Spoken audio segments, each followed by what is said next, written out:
So I feel like at times during our last conversation, I wasn't letting you get your full thought out, and I'd like to apologize for that. I don't think that's fair, just considering all options to do every week. It just, as you were presenting your ideas, it kept feeling like this is another scenario where I keep getting more and more screwed over. And it feels like that's been happening a lot lately. And it seems like it's now continuing to happen. And it was infuriating. Because it was like, now again, because with your presented plan, it's like in that scenario, Claire knew everything, Claire knows everything, but Claire goes home. If Claire knew everything when they had the potential to win HOH, who would Claire probably go after? Tiffany. In this scenario, Alyssa would know everything and she still has the potential to win a competition and come after me, who would be probably her primary target just off what I know about her and how she does things in this game. So that's where it made me upset, because it seemed like this plan was making the assumption that Alyssa's going to do this, Alyssa's going to do that, and I'm like, no, she wouldn't. But then would you kind of suggested that everyone's okay with, like, everyone more saw the benefit of them not having to lie. It's like, so everyone's on board with kind of not being Alyssa's primary target if she found out. That makes sense. But then again, it still kind of screws me over. And I'm just like, why am I getting screwed over because of Tiffany's mistake? Because she doesn't want to lie to Claire. I understand why you wouldn't want to lie to Claire. You haven't really lied at all this game. You've omitted, but you haven't lied. That's fair. But Tiffany not wanting to lie is kind of BS, because she's now in this position where she has to do whatever she has to do for the cookout, because she shouldn't have been in this position in the first place. So that's where it continues to frustrate me, because it seems like her mistake is only having a negative impact on me if she continues to be scot-free. And I'm just like, why am I the one getting shafted when she made the mistake, and yet now I'm continuing to get shafted? You shouldn't have to make a deal where you're like, well, I'll go out at 6 or 5 because of her mistake. None of us should be saying that. She should be the only one volunteering to do that. And she's not. She's trying to constantly figure out ways to cover her ass, and that's where it's kind of like, I don't want you to go home before Tiffany. Especially not in a scenario where we have to expose everything because of her. Like, I want you around in this game as long as possible.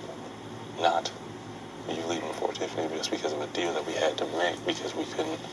Because, again, we're just still doing things to cover Tiffany's ass because now she wants to be truthful with Claire when she hasn't been all season.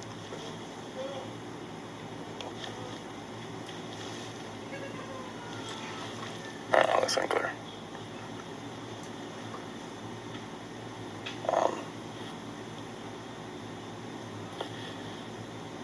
Yeah.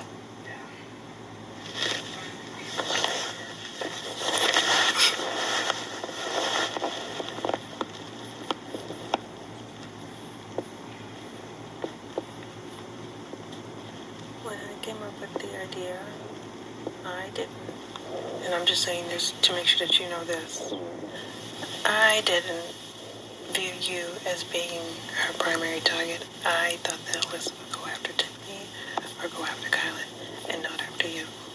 Because I felt logically, she would think logically and be like, okay, let me do what I can and then stick out to 5. And my best bet is being with someone who is powerful in the house, which is X, and right out to the end.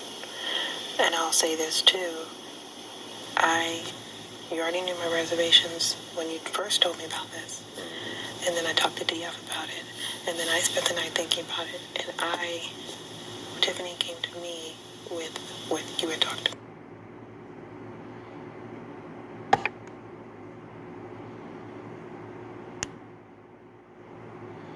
Yesterday, I'm the one who came with this. Who was like, what about being honest? And she said, I would lean toward that more. At the end of the day, like, if that's how you feel, and you don't want to put people in that position, then okay. You saying that's how I feel? Or are you saying that's how she feels? No, I mean, she was fine with going with your plan yesterday. This isn't a Tiffany thing. This is a me thing. When I went upstairs to talk to her, she started telling me about what you all had discussed yesterday, which was that. So this isn't, I want to tell you that too. This isn't her trying to cover her own ass or saying, oh, let's do this instead, or anything like that. I've been thinking all night, trying to figure out, okay, what would make sense, and I thought that deal would be enough to be able to cover your ass with Alyssa, but you're saying that that's not enough. I thought this would be a way we able to tell the truth, and then make Alyssa feel like she still has a shot to get the deal.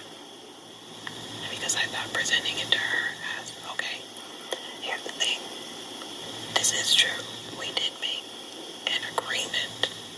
We had an agreement. That's what this was. All it was an agreement. We didn't want to. The KKK was an agreement also. Two people. We could just say, there's agreement that was made between me, so. That two of us would not be up at the same time. That's the agreement that we made. That was it.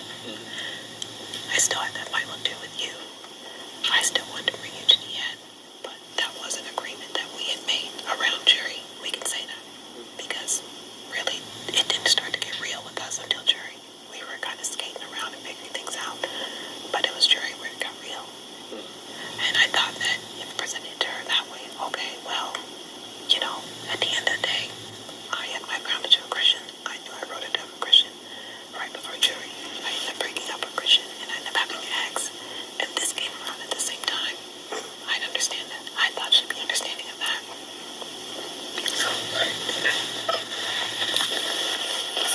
Also, so that we can't let this from you after the thing, but man.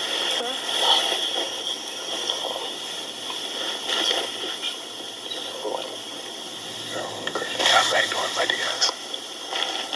After Diaz